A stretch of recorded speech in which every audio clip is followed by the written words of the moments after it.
안녕하십니까. 오늘은 그 설교 워크숍 두 번째 강의로 말씀을 드립니다. 제목을 이렇게 붙였습니다. 상황에서 말씀으로. 일반적으로 우리가 설교 생각하면 말씀에서 상황으로 라고 생각하잖아요. 제가 이 시간을 통해서 제안을 좀 드리고자 하는 것은 순서를 좀 뒤집어 보자, 역발상을 해보자 이런 뜻입니다. 그래서 제목을 상황에서 말씀으로 이렇게 했고요. 물론 그 목적은 보다 효과적인 설교를 위한 것입니다.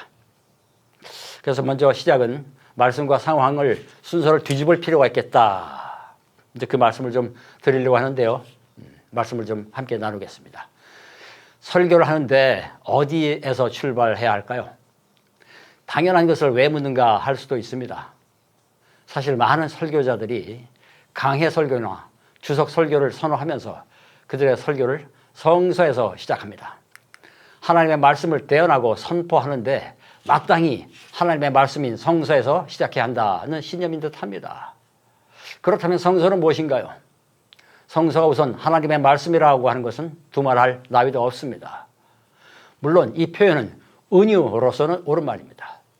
그런데 우리는 이를 은유는 물론 직유도 아니고 직설로 생각합니다. 그런데 하나님의 말씀이라는 이 은유가 종교적으로 포장되면서 경전이 되고 성경 지상주의를 표방하면서 그 긴 역사에서 교회 지상주의에 대한 반대급부로 성경주의가 준칙이 되고 심지어 법률이 되었습니다. 말씀이 그런 방식으로 군림하면서 일상생활에서 동떨어지게 되었습니다. 원래 일상이고 삶인데 종교화의 방식으로 추상화가 되어버린 것입니다. 그러다 보니 현실과 말씀 사이에 거리가 점차로 더 벌어져 왔습니다. 우리 현실의 온갖 복잡다단한 소용돌이가 엄연히 성서 안에 담겨 있음에도 불구하고 제도 종교를 구실로 아래로 깔리면서 나름대로 정리되고 처리되어야 하는 것으로 간주되었던 것입니다. 그런데 그렇게 처리되었어야 하는 것에 나의 삶도 들어가 있으니 삶이 없어져 버렸습니다. 하나님과 사람의 만남이었는데 만남이 없어졌습니다. 그렇다면 하나님의 말씀이라는 표현에서 만남을 어떻게 회복시킬 수 있는가요? 성서가 하나님의 말씀이라는 것을 문자 그대로 새기면 일방적으로 느껴집니다. 거기에 인간은 없습니다. 그래서 거리와 만남을 가리키는 은유라고 하는 것이 중요합니다. 하나님과 인간 사이의 거리요 또 서로의 만남입니다. 만남이라고 했지만 자고로 사람이 하나님을 만난다는 것은 사실 두려운 것입니다. 그 품에 안기고 싶도록 이끌리지만 또한 혼련한 두려움을 피할 길이 없습니다. 그래서 경외심이라고도 했습니다. 성서는 이를 고백하면서 전달하게 된 언어 행위의 지적물입니다. 그러니 설교도 당연히 이를 모형으로 해야 합니다. 그러니 이제 설교는 말씀에서 시작하여 상황으로 가는 종류의 방식에서 벗어나서 오히려 성서가 가르쳐 주는 대로 상황에서 시작하여 말씀으로 가야 합니다. 이를 보다 구체적으로 분석하고 그 타당성을 설명할 길이 여럿이 있지만 본 강의에서는 제가 개발한 의문사를 도구로 하는 분석을 사용해서 시도하고자 합니다. 우선 성서는 무엇에 해당하는 핵심인 하나님의 말씀을 담고 있습니다. 그런데 하나님의 말씀이 어떻게 인간에게 전달되고 인간은 또한 어떻게 이를 듣고 받았으며 또 어떻게 후대로 전해왔는가라는 물음이 이어지니 어떻게라는 의문사가 관건이 됩니다. 이른바 성서 형성과 배경입니다. 그런데 그동안 우리는 이렇게 무엇과 어떻게만 묶어서 성경을 읽고 이해해 왔습니다. 왜 읽어야 하는지, 아니 왜 하나님이 인간에게 말씀하셨는지, 또 인간은 왜 하나님의 말씀을 듣고자 했는지에 대해서는 당연하다는 듯이 묻지도 않은 채 동어 반복으로 처리해 왔으니 사실상 무엇이나 어떻게와 구별되는 왜가 아니었습니다. 이러기를 꽤 오랜 세월 동안 끌고 왔었습니다. 성서의 형성 배경인 고대와 중세에는 무엇 물음이 중심이고 기준이었으니 애누리 없이 말씀이 우선이었죠. 그러다가 말씀을 듣고 전하는 경로와 방법에 대해서 다양한 길들이 드러나면서 어떻게라는 물음이 관건이 되었으니 이른바 근대라는 시대가 바로 그러했습니다. 자연스럽게 무엇과 어떻게가 얽혀서 정체와 방법 또는 목적과 수단의 관계를 형성했으니 서로 아기가 잘 맞는 듯해서 더할 나위가 없어 보였습니다. 그리고 이것이 바로 성서가 대중적으로 보급되면서 또한 본격적으로 연구되기 시작한 근대 후기의 방식이었습니다. 말씀이 이미 있었고 이를 그대로 전달한 것이 관건이었으니 두말할 나위도 없이 말씀이 시작이었던 것입니다. 그러나 우리 시대인 현대로 넘어오면서 세상은 혁명적인 전환을 겪게 됩니다. 자세히 논하겠지만 탈근대 또는 후기 근대라고 불리는 현대는 무엇이나 어떻게로 흡수될 수 없는 왜 물음이 전면에 부상하게 된 시대입니다. 무엇은 누구에게나 언제 어디서나 같은 것이어야 했고 어떻게는 그러한 무엇을 잘 드러내고 전해야 하는 것이었습니다. 불가피하게도 어떻게도 여전히 더 좋은 같음을 추구했다면 우리 시대는 바로 그러한 같음에 대해서 항거하기 시작한 시대였습니다. 같음이 편하고 좋아 보였지만 이는 가진 자의 같음이었으니 다를 수밖에 없는 수많은 다름들이 반동에 저항을 하지 않을 수 없었기 때문이었죠. 탈근대라는 것이 바로 이를 일컫거니와 그렇게 우리 시대인 현대가 시작했으니 이제는 서로 다른 다름들이 소리를 지르는 새로운 시대가 되었던 것입니다. 그런 다름들은 무엇과 어떻게가 향하는 같음에 대해서 왜라는 근거를 묻게 되었으니 그런 다름은 서로 다른 언제와 어디서를 살아가는 누가이기 때문입니다.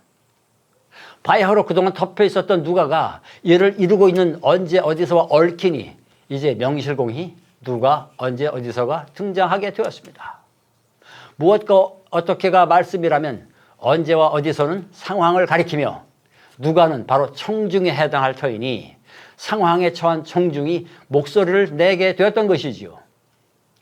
그러니 이제는 그토록 다양한 상황뿐 아니라 서로 충돌할 수도 있는 청중에 대한 고려 없이 일방적으로 말씀을 선포한다는 것은 누가 언제 어디서에 대한 분석 없이 무엇 어떻게만 내세우는 어불성설이 될 수밖에 없습니다. 그것이 어불성설인 것은 결국 왜를 외면하고 있기 때문입니다. 그 결과 우리 시대인 현대로부터 교회가 거꾸로 외면당하게 되었던 것입니다. 자, 이를 타개하기 위한 방안은 무엇일까요? 그동안 말씀에서 상황으로 가는 방향이었다면 이제는 상황에서 시작하여 이를 곱씹으면서 말씀으로 가서 새겨야 합니다. 순서의 역전입니다. 이것은 상황이 더 중요하다는 것도 아니고 말씀이 뒤로 밀린다는 것도 아닙니다. 예수의 씨 뿌리는 자의 비유에서도 이를 확인할 수 있습니다. 같은 씨앗이라도 어느 밭에 떨어지는가에 따라서 열매 맺는 결과가 엄청 달라질 수 있다는 건 말이죠. 같은 말씀이라도 받아들이는 상황에 따라 그토록 달라질 수 있으니 상황을 먼저 살펴야 한다는 말입니다. 좀 더 자세히 살펴봅시다.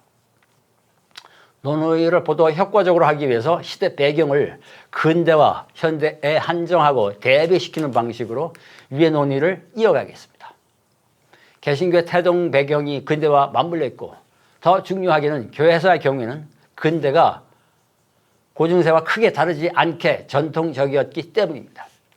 말하자면 적극적인 의미에서 근대화가 종교개혁의 배경인 근대 교회사에서는 아직 이루어지지 않았으니 종교 사상사적으로는 어떻게를 부각시킨 근대와 무엇에 집중했던 고중세를 묶어 간주해도 크게 다르지 않을 것이기 때문이죠. 이런 시대 배경에서 설교 유형은 어떠했을까요? 설교도 무엇으로 시작했습니다. 고중세의 전제군주 체제에서 지배적인 언어 유형인 무엇은 누구에게나 언제 어디서나 같은 것이어야 했으니 다를 수밖에 없는 왜를 고려해서는 안 되는 것이었습니다. 근대로 와서도 무엇에 충실한 어떻게였으니 사실상 동어 반복이었고요. 오늘날에도 여전히 대부분의 설교가 같은 말을 되풀이하고 성서 구절에서만 맴돌고 있는 것에는 이런 유구한 사상사적 배경도 한몫했던 것입니다. 이 시대의 종교 언어가 그러했으니 예배에 참여하는 회중은 그저 듣고 보는 것밖에 할 것이 없었습니다. 듣는 청중이고 보는 관객이 되었다는 말이죠. 본디 종교 의례로서 예배는 참여하는 모든 사람들이 한데 어우러지는 환희의 감격과 슬픔의 애환을 나누며 뒹구는 재전이었는데 어느덧 사제들의 전시를 관람하는 분위기로 바뀌었으니 그저 듣는 청중이고 보는 관객이 되었다는 말입니다. 이런 분위기를 더욱 부추긴 근대는 인간을 주체로 내세웠다는 점에서는 앞선 고중세와는 구별되었지만 이때 주체라는 것이 그저 알미라는 행위의 주체였습니다. 이른바 인식주체라고 하는 근대적 위상은 이제 인간들로 하여금 더 많이 듣고 더 많이 보아서 더 많이 알게 되는 것을 목표로 세웠고, 이는 종교에서도 마찬가지였으니 더 많이 들음으로써 믿음이 더욱 성장하게 된다는 인식론적 신앙주의를 다져갔던 것입니다. 말하자면 믿음을 알므로 새겼던 것이지요. 근대 신학사조에서 정통주의나 경건주의, 자유주의 등은 모두 인간 정신의 주요 요소인 지성과 감정과 의지를 근간으로 하는 것이었으니 바로 믿음이 곧 알미라고 하는 기틀을 공고하게 다져나갔던 좋은 증거들이었습니다. 그러나 믿음이 과연 알미인가요? 아니, 믿음에서 알미 가장 중요한 요소인가요? 그런데 저마다 다를 수밖에 없는 삶을 살아가는 사람들이 목소리가 커지면서 이런 물음들이 이어졌던 것은 우리 시대인 현대로 넘어온 이후였습니다. 그리고는 믿음에서 알미 중요하기는 하지만 그렇게 알매만 머무르거나 알므로만 축소될 수 없다는 것을 겪으면서 깨닫게 되었습니다. 물론 그렇게 묻고 저항하게 만든 저마다 서로 다른 삶 때문이죠. 이미 서로 다른 삶을 살아오고 있는 사람들에게 누구에게나 같아야 하는 알매 방식으로 믿음을 요구한 근대 종교는 이제 저항의 대상이 될 수밖에 없었던 것입니다. 우리 시대인 현대가 소위 현실에서 신이 역사하는지에 대한 심각한 의심과 회의로 시작했다는 것은 우연이 아니었습니다. 그러나 바로 그렇기 때문에 지금이라도 되새겨야 합니다. 우리 시대를 장식하는 저항과 철교에 대해서 말이죠. 그렇지 않으면 사회로부터 외면당한 교회가 다시 일어설 길을 찾기 어렵기 때문입니다. 늦었지만 더 늦출 수는 없는 일입니다.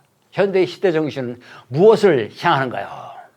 서로 다를 수밖에 없는 삶을 살아가는 수많은 사람들은 무엇을 더 많이 듣고 봄으로써 믿음을 키우고자 하는 것이 아닙니다. 이제 우리 시대의 사람들은 단순히 듣는 무리인 청중에 머물기를 거부합니다. 이들은 그런 청중이나 관객이기 전에 이미 다양한 왜를 묻는 삶을 살아오고 있는 사람들이기 때문이지요. 그러니 이제 알을 확장함으로써 믿음을 성장시킨다는 근대 방식의 청중이 아니라 그보다 훨씬 앞서서 이미 씨름하면서 살아오고 있는 삶에 믿음을 잇대어서 다져가고자 하는 사람들이라는 위치 재조정이 매우 절실합니다. 이미 씨름하면서 살아오고 있는 삶이 다름 아닌 상황이라면 상황은 이제 그저 주변을 둘러싸고 있는 부대 조건이 아니라 그런 삶을 엮어가는 구성 요소입니다. 다시 말하지만 상황은 주변적 조건이 아니라 본질적 요소입니다. 조건이 외적인 배경이라면 요소는 내부를 이루는 핵심입니다. 그동안 무엇과 어떻게 초점을 두다 보니 상대적으로 경시되었던 누가 언제 어디서가 바로 상황이며 이 상황이 바로 무엇 어떻게에 해당하는 말씀을 향해서 왜를 묻고 대답을 구하고 있는 것입니다. 그러기에 오늘날의 설교는 바로 이러한 유기적인 역학을 보다 밀도 있게 새기면서 재구성해야 합니다. 상황에서 시작하여 말씀으로 가야 한다는 것은 바로 이를 가리킵니다.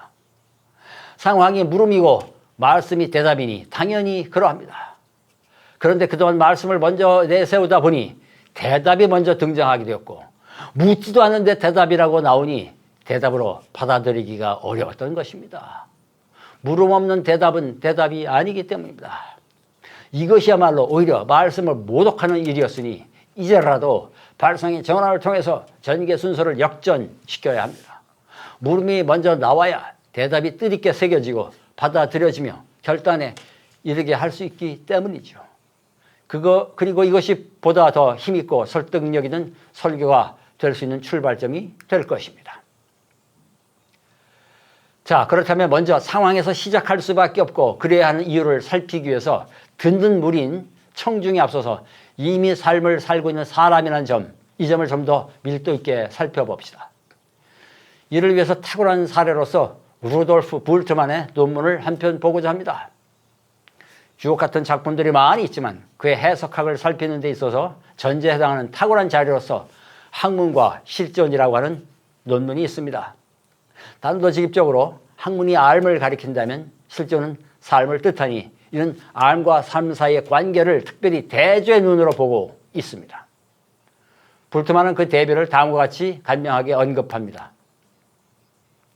우리는 우리 주변 세계와 우리에서 일어나는 세계 현상들, 자연, 역사, 인간 정신의 현상들에 대한 방법론적인 연구를 학문이라고 칭한다.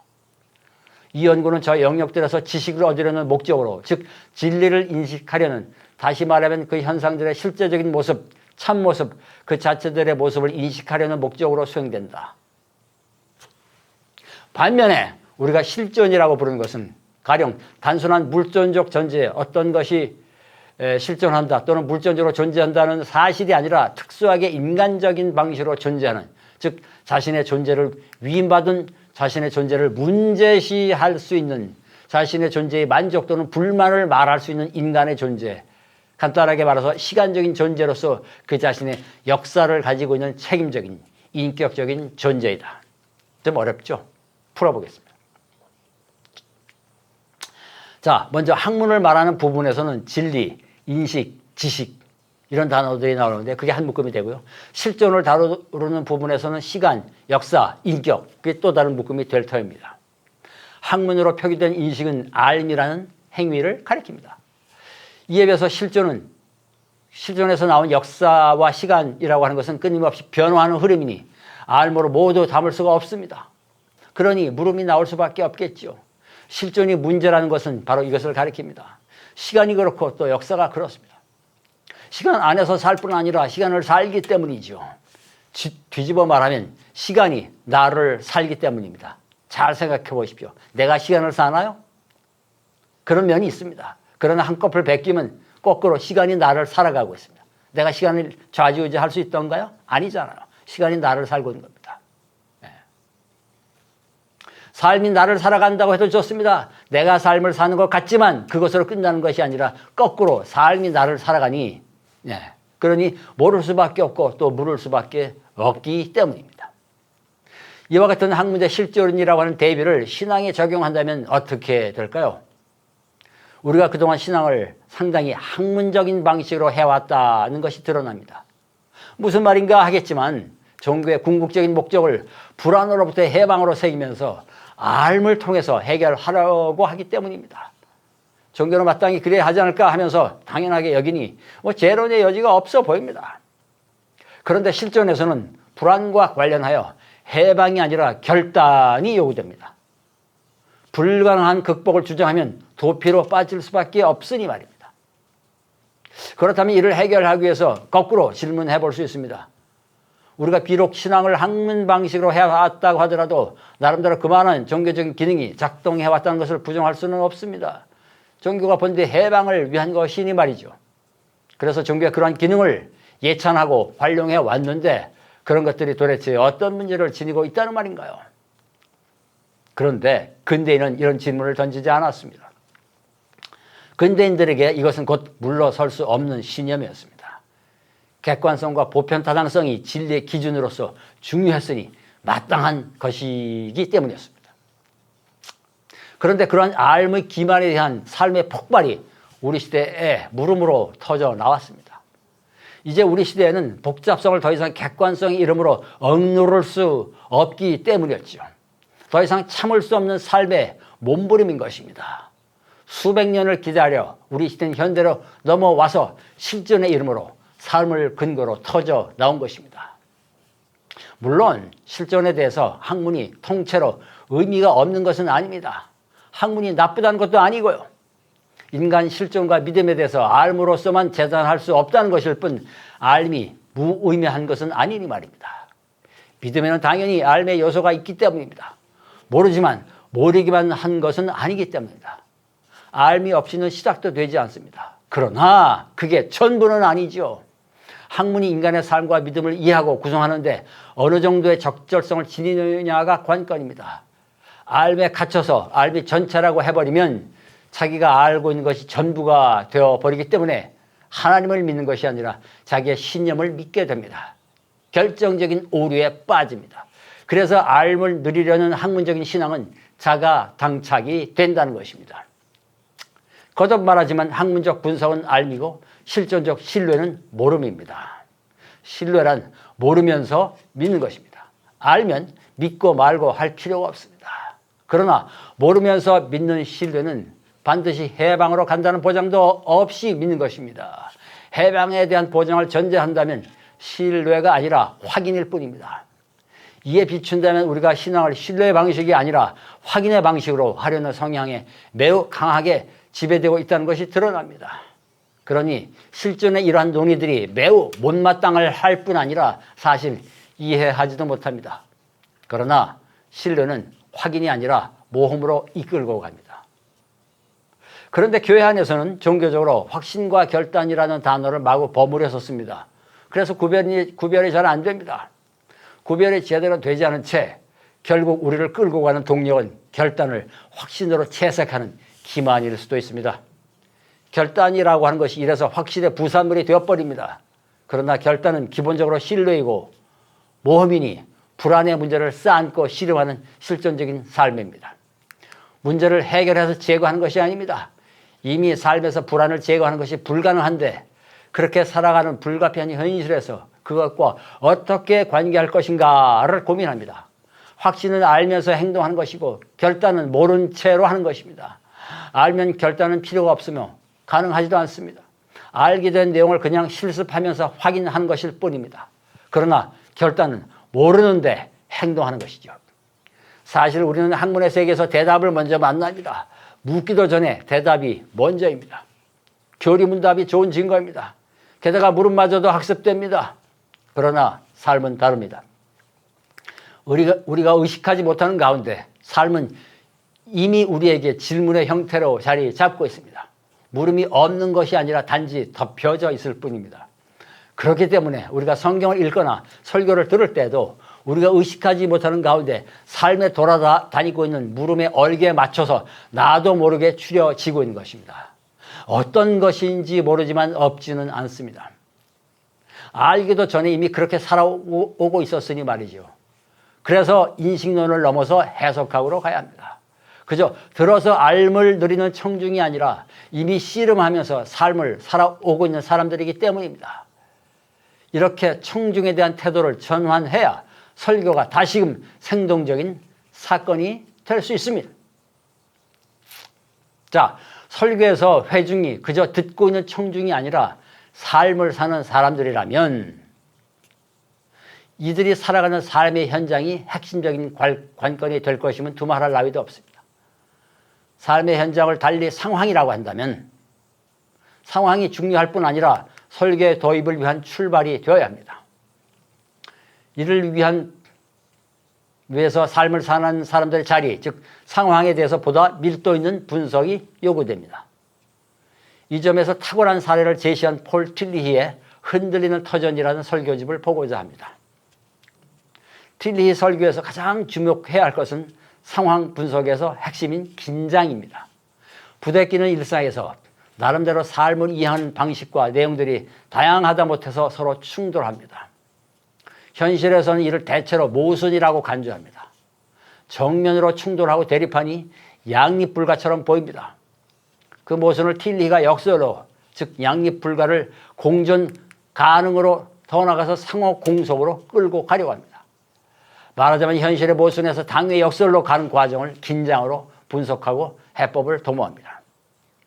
겪을 수밖에 없고 피할 수 없는 긴장인데 T는 우리가 이 부분에 머물러서 삶을 곱씹고 거기서 문제를 보다 깊게 드러내고자 제안합니다.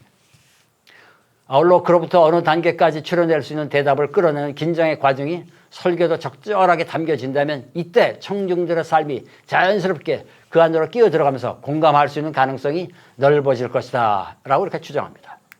틸리는 그의 설교들을 통해서 이를 강조하고 나름대로 시도하는 방법을 보여줍니다. 그런데 우리가 듣는 설교들은 대체로 마음이 좀 급합니다. 듣는 설교뿐 아니라 하는 설교도 그렇습니다. 불안해서 서둘러 안정과 평안으로 끌고 들어가기 위해서 시작부터 선포합니다. 그런데 이렇게 되면 시작부터 선포되는 말씀과 내 삶에서 겪을 수밖에 없는 모순사의 거리를 줄여밟고 새길 여지가 없게 됩니다. 지극히 옳고 지당하신 말씀이지만 모순의 소용돌이 같은 내 삶에 이어질 실마리를 찾기가 어렵기 때문입니다. 틸리는 바로 이것을 안타까워했습니다. 말씀을 부정하는 것이 아니라 만남이고 관계인데 일방적으로 선포되니 그렇게 될 수밖에 없기 때문입니다. 이미 성경이 만남이고 관계의 언어이며 설교의 원형이라면 설교도 만남에서 시작하고 상호의 언어로 전개되어야 할진데 선포라는 이름의 일방이 지닌 의도하지 않은 폭력이 설교의 설득력을 더욱 축소시켜왔다라고 개탄합니다. 성서가 그렇게 만남이고 체험이니 해석이며 성찰인 것과 같이 설교도 그러해야 합니다. 성서가 설교의 모범으로 간주되어야 한다는 말입니다. 그런데 성경에 그런 요소들을 다 날려버리고 직설적으로 하나님의 말씀이라고 새기니까 설교도 하나님의 말씀이라는 반열에 슬쩍 끼워 넣으려고 합니다. 그러나 앞서 말한 대로 성경은 만남뿐만 아니라 만남에 들어가는 개인 단위로도 파고 들어가서 폐부를 찔러 그 안에 얽혀있는 실타래를 풀어내고자 하는 데에서 시작합니다. 보다 구체적으로 삶에서 서로 충돌하는 현실의 모순도 한꺼풀 벗기니까 관통하는 더 깊은 것이 있다는 점에 착안합니다. 이런 방식으로 틸리는 그의 설교집에서 우리가 긴장에 주목해야 할 이유와 의미를 배울 수 있는 현실적인 계기들을 매우 세세하게 구체적으로 던져주고 있습니다. 대강 보면 스쳐 지나가고 놓칠 수밖에 없는 세밀하고 예리한 통찰이 아주 많이 들어 있습니다.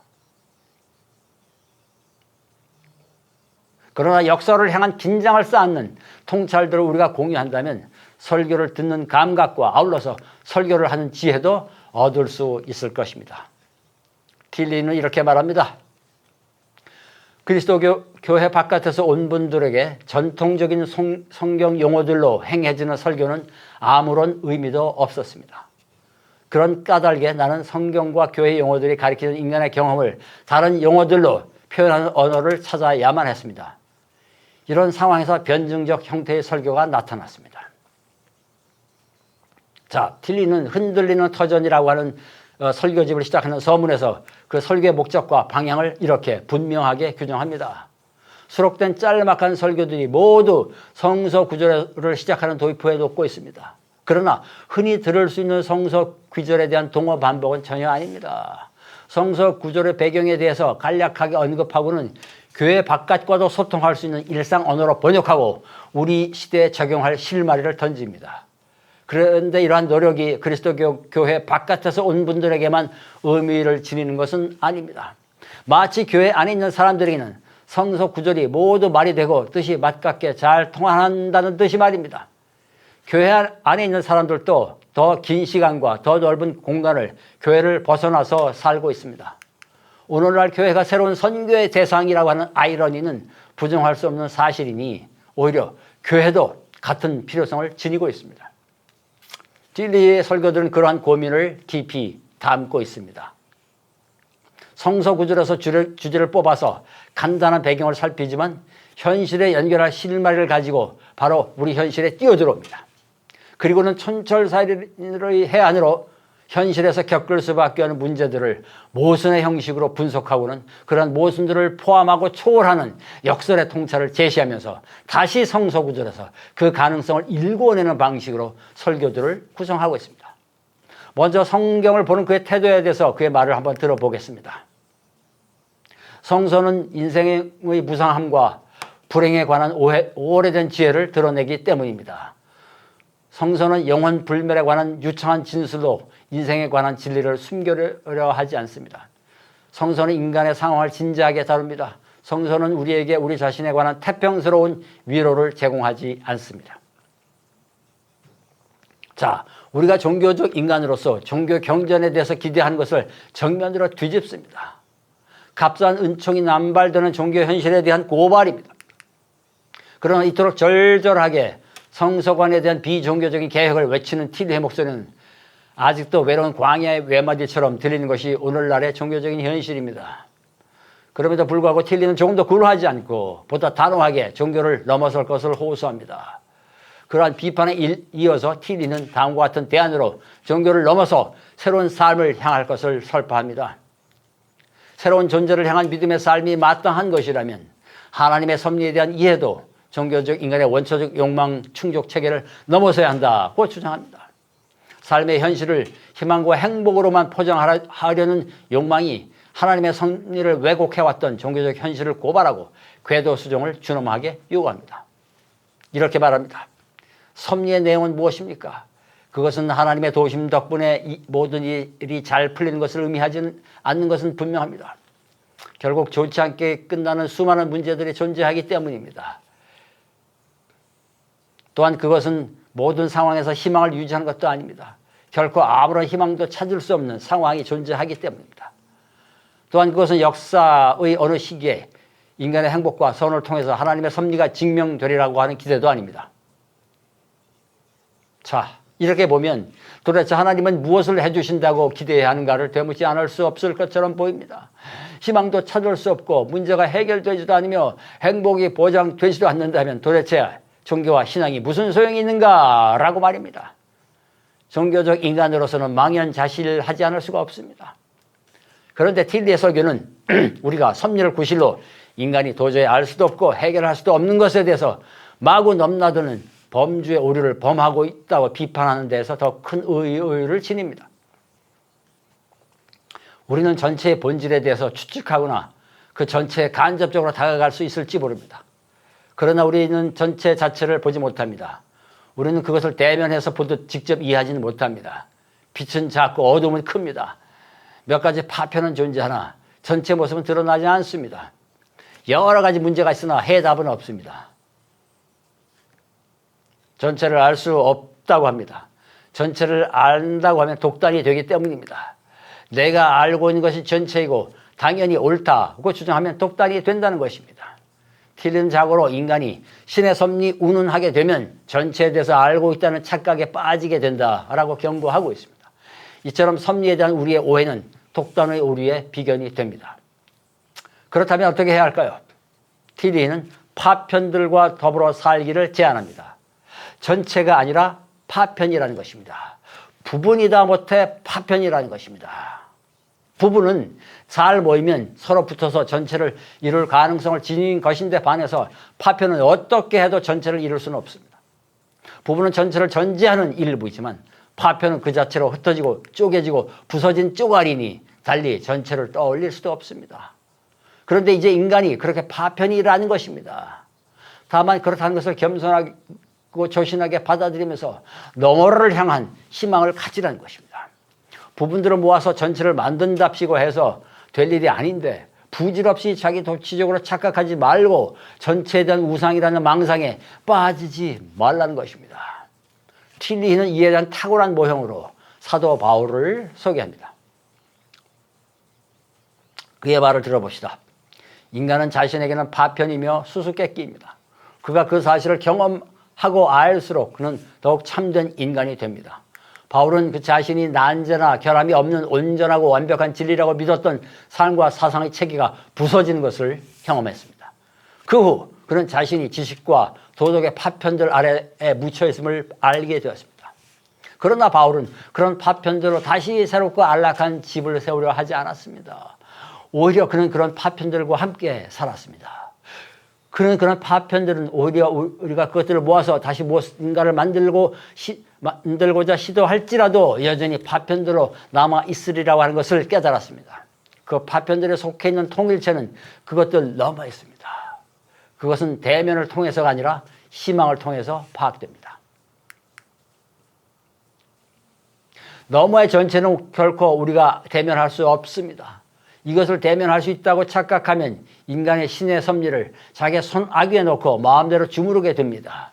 그래서 섭리에 대한 우리의 오해는 파편처럼 부서져야 한다는 것입니다.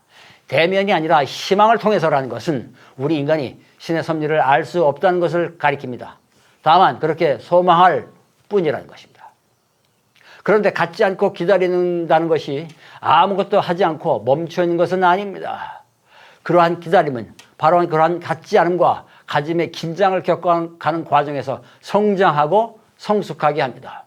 더욱이 무소유의 기다림에서 피할 수 없는 긴장은 제거되고 극복되어야 할 것이 아니라 오히려 삶의 성장과 믿음의 성숙을 향한 마땅한 꼴이라는 것입니다. 보라, 내가 새 일을 이루리라는 제목의 설교에서 그는 성장의 모순에 대해서 밀도 있게 분석하면서 다시 한번 다음과 같은 역설적인 통찰로 그의 설교집을 마무리합니다. 그의 말을 들어봅니다.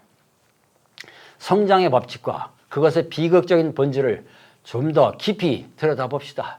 우리가 살아있는 세포의 성장을 관찰하든 인간의 영혼의 성숙을 관찰하든 혹은 역사적 시기의 성장을 관찰하든 우리는 성장이 증진인 동시에 상실이라고 하는 것을 깨닫게 됩니다. 그것은 실현인 동시에 희생입니다. 성장하는 것은 그것이 성장하기 위해 택하는 무언가를 위해 여러 가지 다른 가능한 발전들을 희생해야 합니다.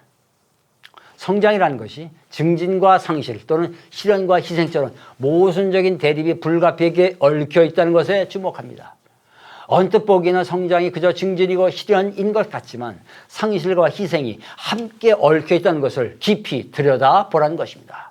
그때 새하늘과 새 땅에서의 새로운 창조에 대한 종말론적인 희망이 현실의 자유를 가능하게 할 것이며 갖지 않은 채 기다리는 자유와 진리를 행할 수 있게 된다고 설파합니다.